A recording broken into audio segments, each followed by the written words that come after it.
Supreme court ने bulldozer action के मामले में बुधवार को एक अहम फैसला सुनाया। कोर्ट ने कहा कि यह पूरी तरह से कानून का उल्लंघन है। कोर्ट ने कहा कि किसी का भी घर उसके सपने की तरह होता है। सिर्फ किसी के आरोपी या दोषी होने के आधार पर घर को नहीं गिराया जा सकता है। घर ही उस व्यक्ति की अंतिम सुरक्षा होता है। कोर्ट ने कहा कि आरोपी के मामले में पूर्वाग्रह से ग्रसित नहीं हो सकते। सरकारी ताकत का बेवजह यह इस्तेमाल है जो नहीं होना चाहिए। कोई भी अधिकारी मनमाने तरीके से काम नहीं कर सकता है। सुप्रीम कोर्ट में आज सुनवाई के दौरान जस्टिस गवई ने कवि प्रदीप की एक कविता का हवाला दिया और कहा कि घर सपना है जो कभी ना टूटे। सुप्रीम कोर्ट ने कहा कि इस मामले में हमने सभी दलीलों को सुना, लोकतांत्रिक सिद्धांतों पर विचार किया, न्याय के सिद्धांतों पर विचार किया, इंदिरा गांधी बनाम राजनारायण, जस्टिस पुत्तास्वामी जैसे फैसलों में तय सिद्धांतों पर विचार किया। सरकार की जिम्मेदारी है कि कानून का शासन बना रहे, लेकिन इसके साथ ही नागरिक अधिकारों की रक्षा संवैधानिक लोकतंत्र में जरूरी है।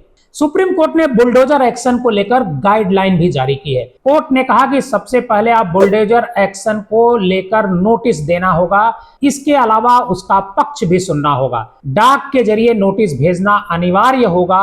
नोटिस की जानकारी डीएम को भी देनी होगी। कोर्ट ने यह भी कहा कि अगर प्रक्रिया का पालन नहीं किया गया तो मुआवजा भी देना होगा। कार्रवाई केवल तभी की जा सकती है जब पूरी तरह से घर खाली कर दिया गया हो और इसकी वीडियोग्राफी भी की जाएगी। सुप्रीम कोर्ट ने कहा कि मनमाने तरीके से काम करने वाले अधिकारियों को इस काम के लिए जिम्मेदार ठहराया जाना चाहिए। अधिकारियों को यह दिखाना होगा कि संरचना अवैध है और अपराध को कम करने या केवल एक हिस्से को ध्वस्त करने की कोई संभावना नहीं है। कोर्ट ने कहा कि नोटिस में बुलडोजर चलाने का कारण, सुनवाई की तारीख बताना जरूरी होगा।